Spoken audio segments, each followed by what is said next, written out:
ہر دوسرا نوجوان یہ گلہ کرتا ہوا نظر آ رہا ہے کہ جاب نہیں مل رہی، اپرچونٹیز میرے لیے نہیں آ رہی، تو یقیناً اس کی ایک بنیادی وجہ ایک قرآن کے بنیادی اصول پر عمل نہ کرنا بھی ہے۔ حضرت موسیٰ علیہ السلام جب درخت کے نیچے بیٹھے ہوئے تھے، آپ پردیس کے اندر تھے، بھوک لگی ہوئی تھی، تو آپ نے اللہ سے ایک دعا مانگی۔ وہ دعا قرآن مجید کے اندر نقل ہے، رب انی لما انزلت الی من خیر فقیر، اے اللہ تو آسمان سے جو بھی نازل کرے گا، اے اللہ اس کا سب سے پہلے میں ہی محتاج ہوں۔ اب حضرت موسیٰ علیہ السلام اس دعا کو مانگنے کے بعد ابھی وہیں پر بیٹھے ہیں کہ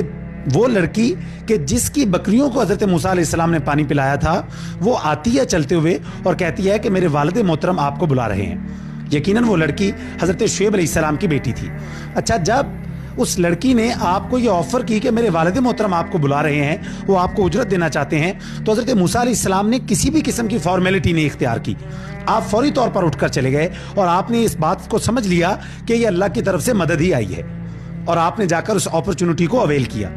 تو اس سے ایک بہت بڑا سبق ہمیں یہ ملتا ہے کہ جب ہم اللہ سے یہ دعا مانگیں کہ اے اللہ جو بھی فضل نازل کر میں اس کا محتاج ہوں، تو ہمیں جو بھی اویلیبل اپرچونٹی ہو، اگر ہمیں کوئی جاب کی اپرچونٹی کرے،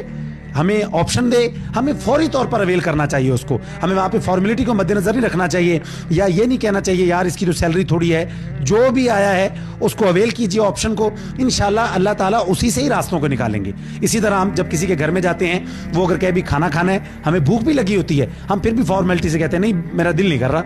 تو یقیناً یہ بات بھی قرآن کے اصول کے خلاف ہے۔ یعنی آپ کو جو بھی آپشن آئے، حقیقت میں وہ آپشن آپ کو اللہ کی طرف سے ہی بھیجا گیا ہے۔ آپ نے تو مدد کسی سے نہیں مانگی، لیکن اگر آپ کو کوئی جاب پیش ہو، کوئی آپشن پیش ہو، تو یقین مانیں اس کو کبھی بھی انکار مت کیجیے، اس کو اویل کیجیے، خواہ چھوٹی سے چھوٹی اپرچونٹی ہو۔ جس طرح کے حضرت موسیٰ علیہ السلام نے سوچا تو ہوگا کہ اس کی کتنی اجرت ہو سکتی ہے ان بکریوں کی، لیکن آپ اٹھ کر چلے گئے، اور پھر آپ دیکھیں اس کی برکت کتنی زیادہ تھی کہ اللہ تعالیٰ نے اس اٹھنے کے بعد